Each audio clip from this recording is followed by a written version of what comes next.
qui s'est passé à Sédifli. Tout le monde se rappelle les massacres, les crimes qui sont passés à Sédifli. Qui est le responsable de ce qui s'est passé? C'est le même système, c'est les mêmes institutions sécuritaires. C'est les mêmes personnes qui sont responsables des violations graves des droits humains dans ce qu'on appelle les années blancs. Ils sont toujours là avec les mêmes responsabilités, les mêmes pouvoirs. Donc c'est incapable, impossible d'avancer tant qu'on est encore à ce niveau-là, d'impunité, à ce niveau-là, de continuité des mêmes systèmes et des mêmes institutions.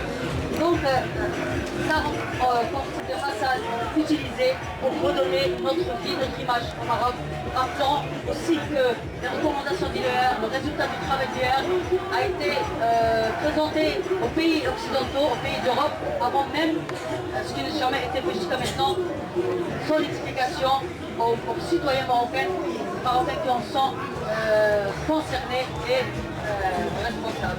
Donc je parlerai aussi d'une façon très brève sur les autres dossiers des droits humains. La question des droits économiques, sociaux et culturels dont j'ai parlé, la question de la globalité des droits.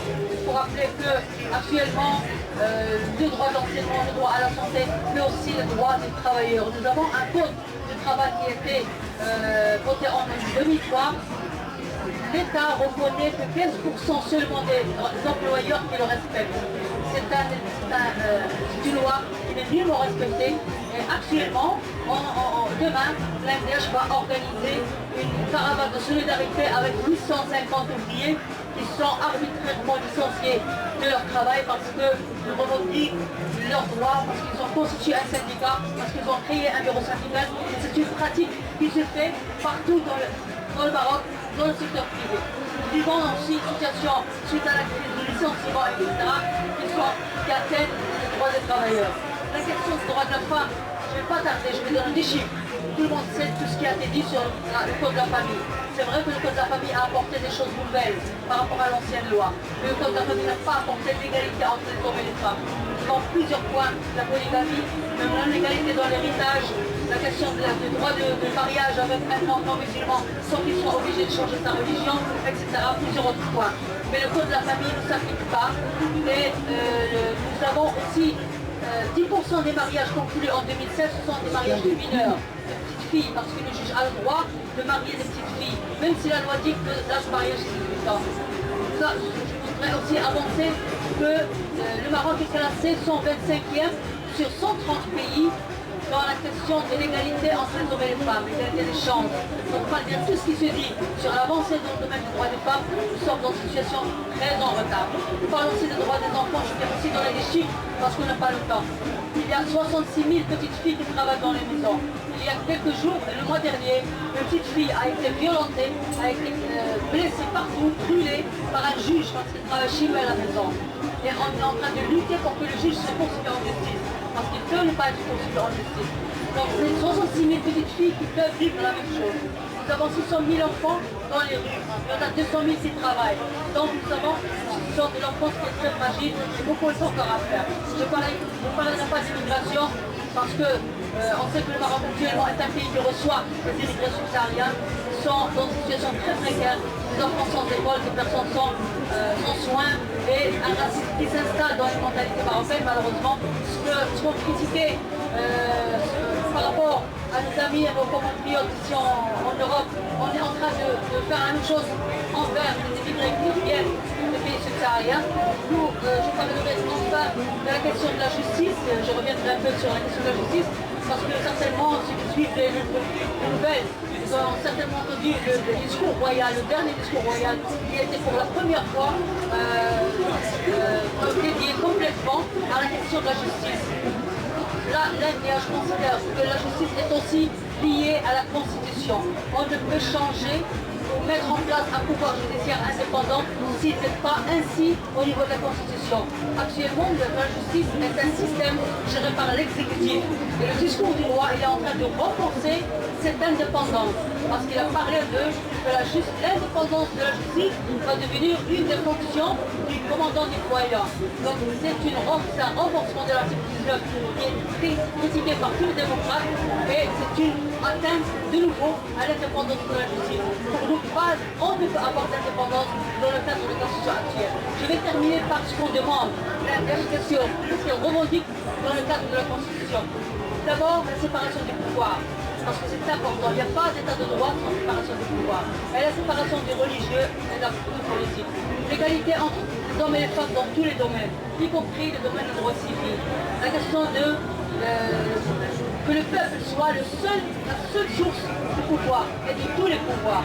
La question de régionalisation démocratique, la question de la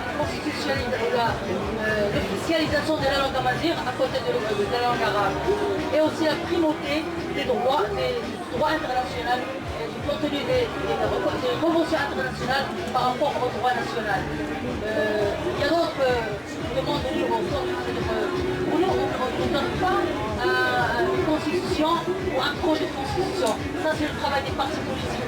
Nous, on demande à ce que la constitution, étant une loi comme les autres, doit être harmonisée avec les engagements du Maroc par rapport aux conventions internationales. On refuse que les conventions soient ratifiées pour la façade et que les lois marocaines ne soient pas harmonisées. C'est ça le but, c'est ça notre objectif. Donc, je terminerai pour vous dire que notre lutte, malheureusement, nous avons beaucoup de défis. Le défi donc le retour vers l'arrière. La question des libertés sont... mon ami a parlé de la presse. Je rappelle aussi au niveau de la presse que deux journalistes ont été presque kidnappés chez eux parce qu'ils ont demandé l'autorisation de publier une photo royale. Juste, ils ont demandé l'autorisation. Ils ne l'ont pas encore publié. Et on les a arrêtés, on les a interrogés pendant des heures et des heures pour avoir demandé cette autorisation parce que dans les lois marocaines, on ne peut publier une photo de la famille royale sans autorisation. Donc, plus en plus on les connaît. Les libertés sont aussi les prisonniers politiques. Il y a 90 cas de prisonniers politiques au Maroc que nous avons recensés dans notre rapport annuel. Il y a les prisonniers islamistes, les prisonniers sahraouis, les étudiants, les 6 détenus politiques de l'affaire Benaïch, je crois que vous connaissez l'affaire, donc il y a 6 détenus politiques à ce niveau-là. Donc il y a plusieurs autres détenus politiques. Donc la détention politique est une pratique qui continue, il faut lutter contre. L'autre défi qui se présente, c'est la question de la globalité des droits. Nous sommes, la mondialisation a été un prétexte pour revoir même les conventions internationales pour de l'homme. La crise économique actuellement est un nouveau prétexte pour l'atteinte aux droits humains. Comme le terrorisme a été un prétexte pour atteindre aux droits humains et à la société. Donc nous sommes devant un défi de détérioration de l'aspect économique et social. Nous sommes aussi devant un défi de l'unité de mouvement de droits humains. Nous croyons que toute lutte ne peut être faite par l'ANTEJ tout seul, ni par l'ANTEJ tout seul, ni par l'ONG, ni par d'autres ONG. La lutte pour les droits humains est une lutte commune, une lutte organisée. Nous sommes contents que le travail en commun entre les ONG marocaines a pris beaucoup d'avancées. Nous travaillons sur plusieurs fronts en commun, mais il faut encore plus de solidarité. Donc je terminerai par une question, parce que c'est très important, c'est la question de Aïcha Moursari, qui est suite à un cancer, parce qu'il n'a pas eu le visa pour venir se soigner en France, alors que son frère avait tout payé. Pour nous, c'est notre défi, c'est la liberté de circulation, c'est des droits à la santé, là où il est, que ce soit en France ou au Maroc. C'est pour ça que nous menons une campagne actuellement contre le système des visas.